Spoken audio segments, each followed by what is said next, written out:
guys, and welcome back to my channel. This is Jenna here with Sweet Tooth Baking, and today we are going to be making cream puffs, and I'm super excited about this recipe. These are Earl Grey flavored cream puffs that have been dipped in a glaze, and they're covered in this little cookie called the Craquelin, which gives it a super cute look. So without further ado, let's begin.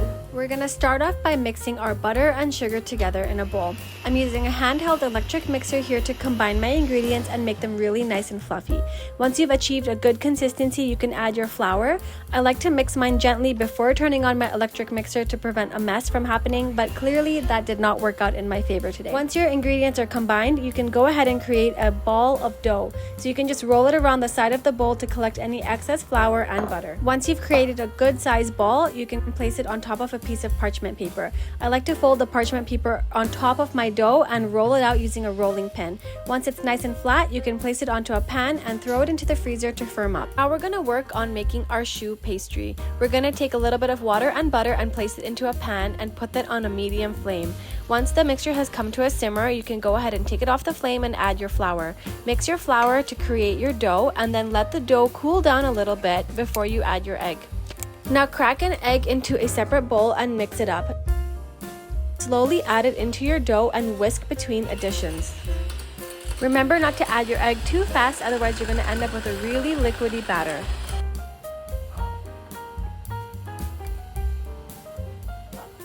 Once your batter has come together, you can place it into a piping bag fitted with a tip. I'm just using a round tip here.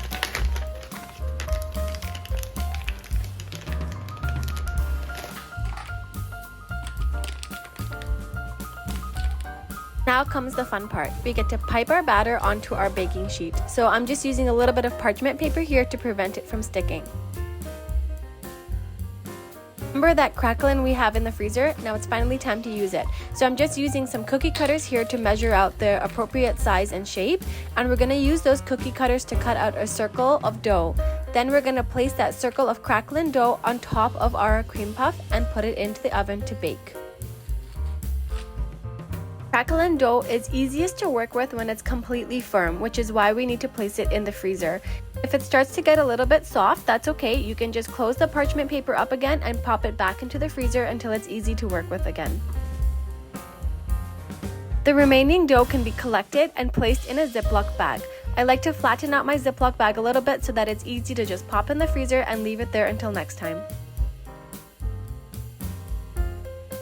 The cream puffs are out of the oven, and when you break them open, you should see a nice hollow center. Now it's time to make our filling. We're going to add some cream, sugar, and vanilla to a pot. Then we're going to add some Earl Grey tea leaves to give it that really beautiful Earl Grey flavor. We're going to heat this up on a medium flame. In the meantime, separate an egg. Keep the egg white on the side for use in a different recipe. What we're going to do is a process called tempering. We're going to take a little bit of that hot milk and add it into our egg yolk, mixing it vigorously. We're just going to do a little bit at a time so that we're not cooking our egg and turning it into scrambled eggs. To make sure your custard is thick enough, you can dip the back of a spoon into the custard and run your finger through it. If the line stays exactly the way you left it, then you know your custard is thick enough. If the line kind of goes back or disappears as the custard moves into it, you know that you need to cook it a little bit longer. Now transfer your custard into a bowl and place it into the fridge to cool down. Okay people, it's finally glaze time. We're going to combine some corn syrup, white corn syrup specifically, some water, and white chocolate chips into a bowl. Now we're going to slowly heat that up in increments until it comes to a nice smooth consistency. Once we've reached that smooth consistency, we can go ahead and start adding our powdered sugar. Mix the powdered sugar in and continue adding it until you have a nice thick glaze. You have the option of adding food coloring at this point. I decided to go with purple, which is my favorite color ever. I'm using the Color Mill brand. I can link it down below. That's it. That's pretty much all there is to make the glaze.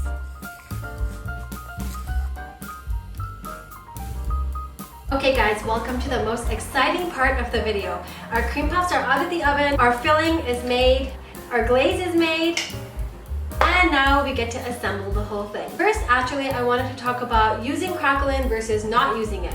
So on these larger cream puffs here, I'm not really sure why the size is so different because I feel like I piped roughly the same amount, but these cream puffs here that didn't have Craquelin added on the top, have kind of a more bumpy looking shape, whereas these cream puffs here that did have that piece of craquelin on top look so beautiful and smooth, just like a bakery. Now my Earl Grey custard is right over here, but I wanted to cut it a little bit using some whipping cream. So what I'm going to do is whip up some whipping cream, and then I'm going to use that to fold it into my custard, and that would make for really nice light filling for our cream puffs. We're going to be using cold whipping cream here.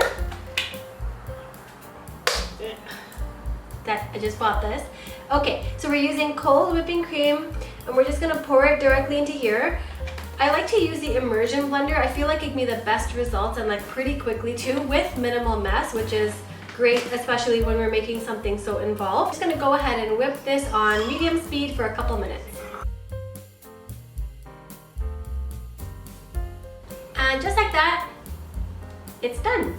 So what I'm going to do is now take some of my whipped cream and some of my cream and mix it together.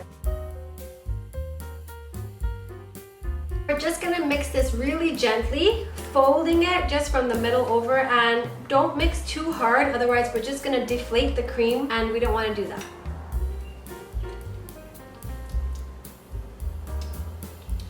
It's delicious. Perfectly airy and still has a really nice strong flavor of Earl Grey, and some of that sugar that we added has been cut, which is really nice because this glaze that we're going to add on top is pretty sweet. Our next step now is to add a long tip. I have this tip that I bought a long time ago, but I'm sure you can find something similar in any store, Walmart, Michael's, something like that. This will just allow us to poke directly into the cream puff and then fill it with our cream filling. So I'm just going to cut the tip of this piping bag here with my scissors and then fit the tip directly on the inside.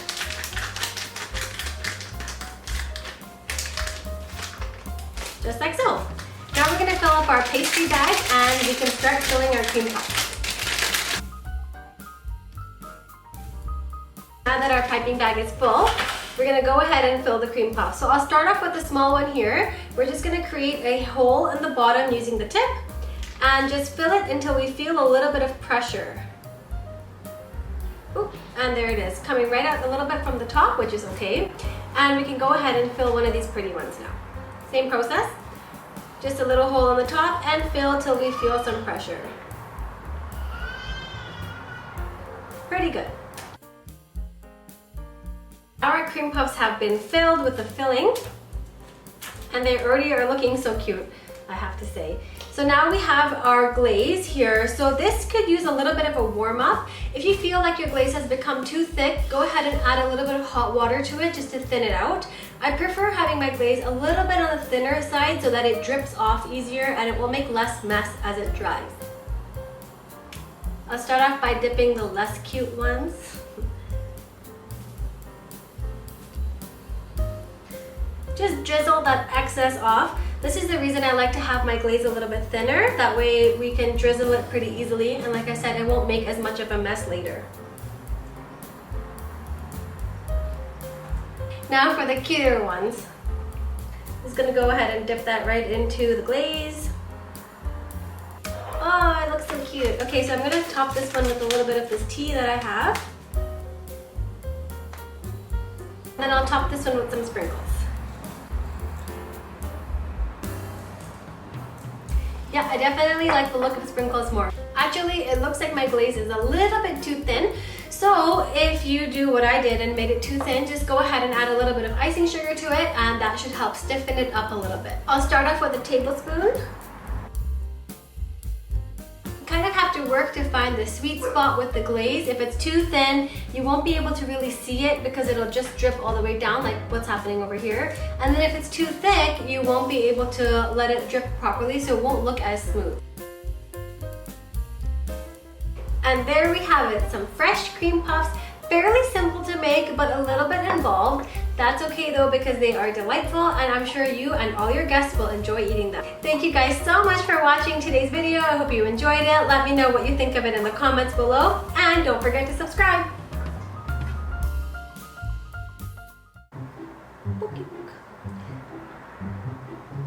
Thank you guys so much for tuning in for today's episode of What Sweet Tooth Baking. Oh my. These are Earl Grey cream puffs that are